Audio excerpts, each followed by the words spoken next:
Daqui a cerca de 6 meses, novos contratos de trabalho oficializados com base na CLT, a consolidação das leis trabalhistas, já serão afetados pelas mudanças aprovadas pelo Congresso e sancionadas pela Presidência da República. A reforma atinge a praticamente todos os empregos formais gerados pela iniciativa privada. Publicada no Diário Oficial da União no último dia 14, a chamada reforma trabalhista ainda causa muitas dúvidas. A equipe da TV Princesa conversou com o gerente regional do Ministério do Trabalho em Varginha para esclarecer algumas questões sobre o tema. A primeira pergunta foi em relação à própria reforma. Ela era realmente necessária? É uma pergunta difícil de responder, porque se nós formos atentar para a legislação, algumas conquistas que os trabalhadores tiveram, inclusive no âmbito do Tribunal Superior do Trabalho, elas estão sendo suprimidas com essa nova legislação.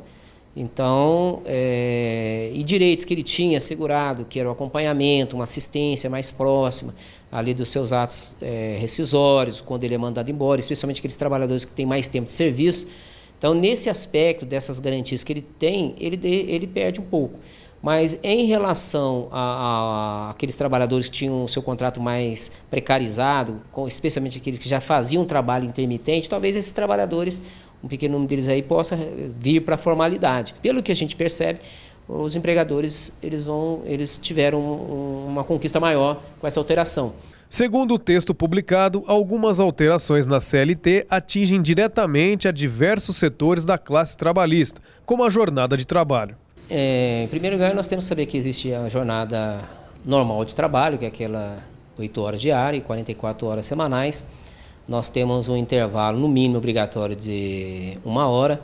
E para quem tem uma jornada inferior a 8 horas, certo? Até 6 horas, ele tem um intervalo de 15 minutos.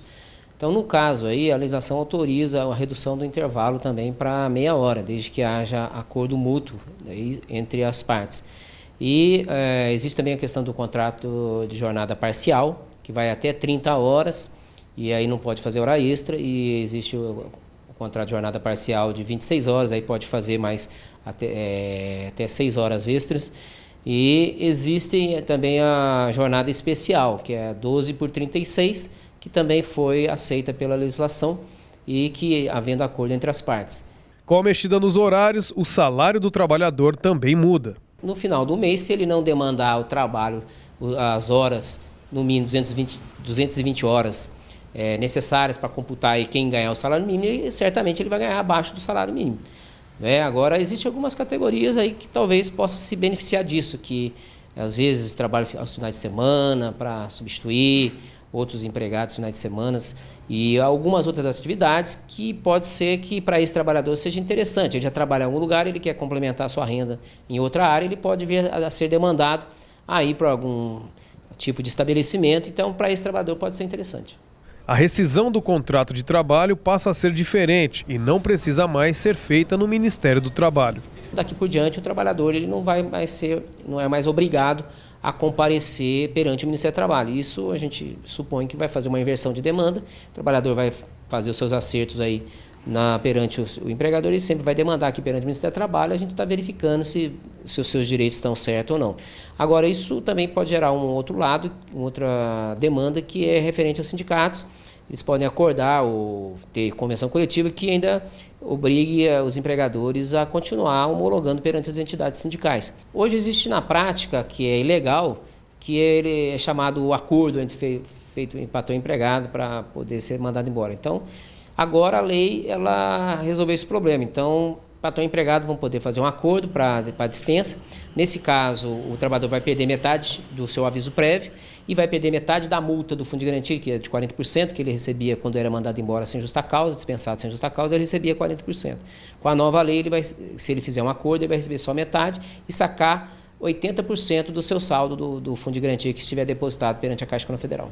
Outra questão que preocupa é em relação às férias, mas segundo o gerente, o trabalhador ainda tem direito a 30 dias de descanso. Os trabalhadores, as suas férias estão asseguradas, porque também é um direito constitucional, não poderia ser suprimidas assim, só que elas poderão ser parceladas em 3 vezes, e um dos períodos não pode ser inferior a 14 dias, e os demais não pode ser inferior a 5 dias. Então, vai poder ser feito esse parcelamento, um benefício para aqueles trabalhadores que não querem tirar todo o período de uma vez e possam usar durante o ano aí outras atividades. Às vezes aqueles pais que têm filhos estudando no meio do ano, porque quer tirar alguns dias no meio do ano para sair de férias com seus filhos, talvez seja aí para o trabalhador, talvez seja interessante. E tem a questão dos servidores públicos. O servidor público ele é gênero, né? Dentro desse gênero nós temos também os empregados públicos que são regidos pela CLT. Aqueles trabalhadores que têm carteira assinada, para esses trabalhadores também vai se adequar a essa nova lei. Para aqueles que são regidos pelo regime jurídico único, não vai mudar nada.